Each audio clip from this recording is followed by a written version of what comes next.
सुप्रभात बच्चों, आज हम हिंदी व्याकरण का पाठ 23 वाक्य पढ़ेंगे। वाक्य एक से अधिक सार्थक शब्दों से बनता है। वाक्य जो बनता है उसमें एक से अधिक ऐसे शब्द जो सही अर्थ देते हों उन शब्दों के योग से बनता है। वाक्य के सभी पद मिलकर एक अर्थ को स्पष्ट करते हैं। ठीक है, वाक्य के जो पद होते हैं सभी पद, यानी जैसे हमने अलग अलग सार्थक शब्दों का जो युग्म बनाया है वो सभी शब्द मिल करके एक अर्थ प्रकट करते हैं। जब शब्दों का प्रयोग वाक्य में होता है तो वे पद बन जाते हैं। ठीक है, जब हम सार्थक शब्दों का वाक्य में प्रयोग करते हैं तो उन्हें हम शब्द ना कह करके पद कहते हैं, क्योंकि वाक्य के अन्य शब्दों से उनका संबंध जुड़ जाने से उनमें परिवर्तन आ जाता है। ठीक है, तो जो पद हम बन जाता है वो पद हम क्यों कहते हैं, वो इसलिए कहते हैं क्योंकि जो बाकी शब्द होते हैं, अलग अलग शब्दों का हम प्रयोग करते हैं तो जो एक शब्द का बाकी शब्दों के साथ संबंध होता है तो वो उस संबंध के कारण इसका अर्थ थोड़ा बहुत परिवर्तित हो जाता है। इस कारण इसे हम शब्द ना कह के पद कहते हैं। जैसे पतंग एक शब्द है। ठीक है, राहुल पतंग उड़ा रहा है, पद क्रिया का कर्म। ठीक है, जो पतंग है वो अब क्रिया का कर्म हो गया है। यहाँ पे वो केवल एक शब्द है किंतु पूरे वाक्य के अंतर्गत वो एक कर्म बन चुका है। राहुल कर्ता है, पतंग कर्म है, उड़ा रहा यानी ये क्रिया है, तो ये क्रिया का कर्म बन गया है। तो इसलिए अब ये शब्द ना कह के इसे हम पद कहेंगे। वाक्य के माध्यम से हम अपने मनोभावों को दूसरों तक पहुंचाते हैं। ठीक है, अब वाक्यों की आवश्यकता क्यों पड़ती है? क्योंकि हम अपने मनोभावों यानी हमारे मन में जो भी भाव हैं उनको हम दूसरों तक पहुंचा देते हैं, यानी दूसरों को हम व्यक्त करते हैं। हम दुखी हैं, हम खुश हैं या हम चिंतित हैं, जो भी हमारे मन के भाव हैं वो हम वाक्य के जरिए ही दूसरों तक पहुंचाते हैं। इसीलिए वाक्यों की आवश्यकता होती है। जैसे महेश दौड़ रहा है, अब यहाँ पे हमें ये पता चल रहा है कि महेश नामक जो बच्चा है वो दौड़ रहा है, यानी एक भाव इसका जो दौड़ने का भाव है वो हमारे पास आ रहा है, तो हमें प्रकट हो रहा है। माँ बच्चे को खाना खिला रही है तो हमें पता चल रहा है कि एक माँ है जो अपने बच्चे को खाना खिला रही है। तो वाक्य के जरिए ही हमें पता चलता है कि सामने वाला व्यक्ति क्या कर रहा है। ऊपर दिए वाक्य एक संपूर्ण अर्थ प्रकट कर रहे हैं। पूर्ण अर्थ को स्पष्ट करने वाले ये शब्द समूह वाक्य कहलाते हैं। तो ये सारे शब्दों का जो समूह है ये हमें एक अर्थ दे रहा है, हमें पता चल रहा है कि सामने क्या काम किया जा रहा है या क्या हो रहा है। तो यही जो हमें पता चल रहा है इन सार्थक शब्दों के कारण, तो इन सार्थक शब्दों के युग्म को हम क्या कहेंगे? वाक्य कहेंगे।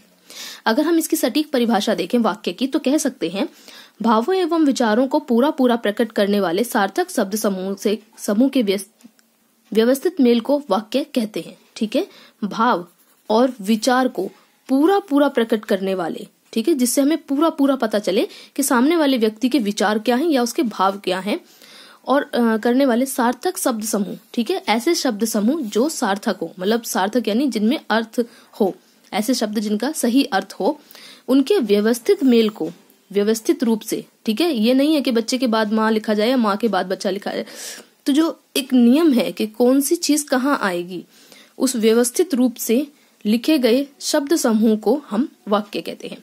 आगे हम देखते हैं वाक्य के दो अंग होते हैं, उद्देश्य और विधेय। सबसे पहले हम बात करते हैं उद्देश्य के बारे में।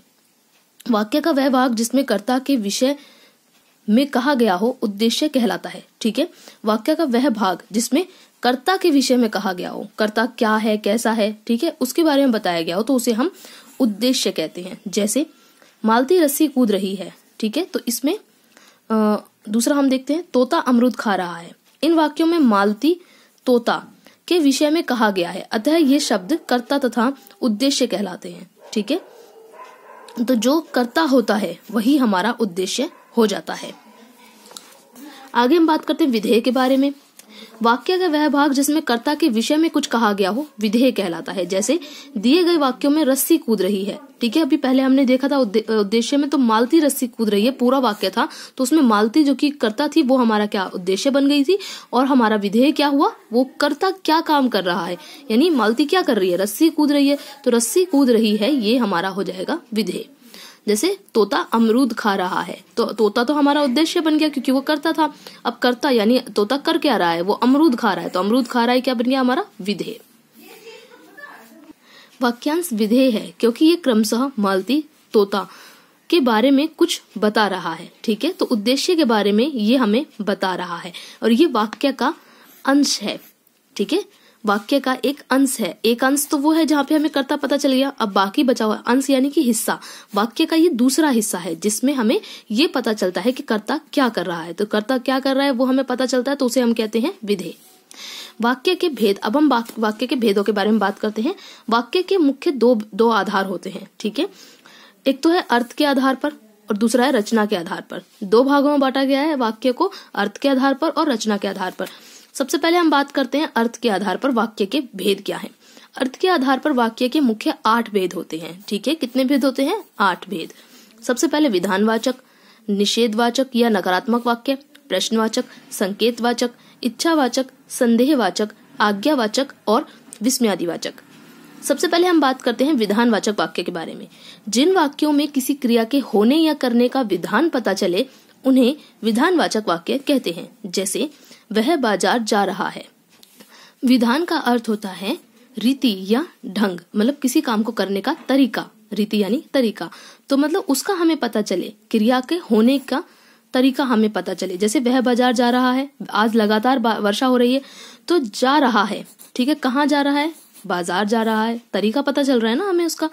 फिर आज लगातार वर्षा हो रही है, वर्षा हो रही है, कैसे हो रही है? लगातार हो रही है। तो जहां पे हमें विधान पता चल जाए क्रिया का, तो वहां होता है विधानवाचक वाक्य।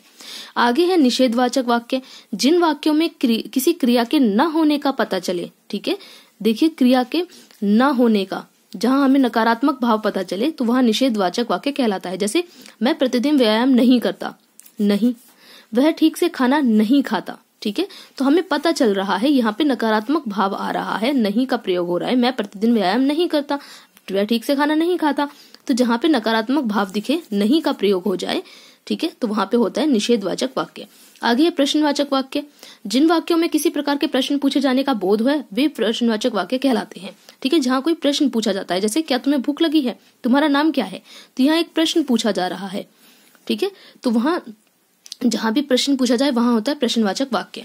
आगे है संकेतवाचक वाक्य। जिन वाक्यों में एक क्रिया का पूरा होना दूसरी क्रिया पर निर्भर होता है वे संकेतवाचक वाक्य कहलाते हैं, ठीक है। देखिए इसमें ध्यान दीजिए, जिन वाक्यों में एक क्रिया का पूरा होना, एक क्रिया का पूरा होना किसी दूसरी क्रिया पर निर्भर होता है, ठीक है। एक क्रिया पूरी होगी कब? जब दूसरी क्रिया होगी, ठीक है, तो दूसरी क्रिया पर निर्भर है कि ये वाली क्रिया होगी या नहीं, तो हम कहते हैं संकेतवाचक। जैसे अगर वर्षा होगी तो फसल अच्छी होगी। देखिए यह वर्षा होगी, ठीक है, एक क्रिया होगी तभी दूसरी क्रिया होगी, ठीक है। तो एक जो दूसरी वाली क्रिया है ये पहली वाली क्रिया पर आधारित होती है, निर्धारित होती है। अगर ये होगा तो ही ये होगा, यदि तुम आओगे तो मैं चलूंगा, देखिए आएगा तो मैं चलूंगा, तो ये आधार है किस पे? इस पे, ठीक है, ये इस पे आधारित है। अगर ये पहले वाली क्रिया होगी तो ही दूसरी वाली क्रिया होगी, तो उसे हम कहते हैं संकेतवाचक। फिर है इच्छावाचक। जिन वाक्यों में किसी क्रिया की इच्छा, आशा, शुभकामना, आशीर्वाद आदि का बोध होता है वे इच्छावाचक वाक्य कहलाते हैं। देखिए इसमें क्या होता है, या तो किसी की इच्छा जाहिर हो रही हो, किसी की आशा दिखती हो कि वो किसी चीज की आशा करता है व्यक्ति, या शुभकामनाएं दे रहा हो या आशीर्वाद दे रहा हो, तो वहां पे होती है इच्छावाचक वाक्य। जैसे कोई मुझे सड़क पार करा दे, ये एक व्यक्ति की इच्छा है। तुम्हारी यात्रा मंगलमय हो, ये शुभकामना है, ठीक है।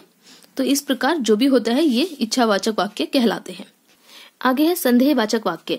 जिन वाक्यों में किसी बात का संदेह या संभावना प्रकट होती है वे संदेहवाचक वाक्य कहलाते हैं, ठीक है। किसी बात के होने का संदेह होता है, ठीक है, या संभावना होती है कि हाँ शायद ऐसा हो सकता है, तो उसे हम कहते हैं संदेहवाचक। जैसे शायद आज मामा जी आए, संदेह है, पक्का नहीं पता, शायद वो आ सकते हैं, उसने समझा होगा या नहीं, ये एक व्यक्ति का संदेह है कि पता नहीं उसने मेरी बात को सही से समझा भी है या नहीं, तो संदेह जहां दिखता है तो वहां संदेहवाचक वाक्य कहलाता है। इसी प्रकार आज्ञावाचक वाक्य। जिन वाक्यों में आज्ञा, अनुमति का बोध होता है उन्हें आज्ञावाचक वाक्य कहलाते हैं, ठीक है। आज्ञा या अनुमति जहां दिखती हो, जैसे तुम यहाँ से जा सकते हो, आज्ञा दे रहा है कोई व्यक्ति कि तुम अब यहाँ से जा सकते हो, तो आज्ञा दिख रही है, तुम अब घूमने चले जाओ, ये भी आज्ञा है, अनुमति दी जा रही है कि जाओ तुम अब घूमने चले जाओ। फिर है विस्मयादिवाचक वाक्य। जिन वाक्यों में घृणा, हर्ष, शोक, आश्चर्य आदि भावों का बोध हो उन्हें विस्मयादिवाचक वाक्य कहते हैं। जैसे जिसमें घृणा, हर्ष, शोक, आश्चर्य, ठीक है, जो मन के भाव होते हैं ये दिखे तो उन्हें हम विस्मयादिवाचक वाक्य कहते हैं। जैसे अरे मामा जी आप कब आए, आश्चर्य का भाव यहाँ पे हमें दिख रहा है। छी तुमसे यह गंदगी सहन नहीं होती, सॉरी मुझसे यह गंदगी सहन नहीं होती, ये घृणा का भाव दिख रहा है। तो जहां भी मन के भाव दिखे वहां पे हम विस्मयादि वाचक वाक्य कहलाते हैं। अब देखते हैं रचना के आधार पर वाक्य के भेद क्या हैं। रचना के आधार पर वाक्य के 3 भेद होते हैं, साधारण या सरल वाक्य, संयुक्त वाक्य या मिश्रित वाक्य। सबसे पहले हम देखते हैं साधारण या सरल वाक्य के बारे में। जिन वाक्य में उद्देश्य तथा एक विधेय, ठीक है, एक उद्देश्य तथा एक विधेय हो उसे सरल वाक्य कहते हैं। जैसे उसे खाना खिला दो, ठीक है, तो यहाँ पे कर्ता कौन है, उसे, ठीक है, क्या करना है, खाना खिलाना है, तो ये हमारा एक उद्देश्य हो गया और ये हमारा एक विधेय हो गया। इसी प्रकार पवन आज स्कूल नहीं जाएगा, पवन, ठीक है, काम को करने वाला कौन है, पवन कर्ता, तो ये क्या हो गया हमारा उद्देश्य, और वो क्या नहीं करेगा, स्कूल नहीं जाएगा, तो ये हमारा क्या बन गया, विधेय। तो एक एक है इनमें दोनों ही चीजें।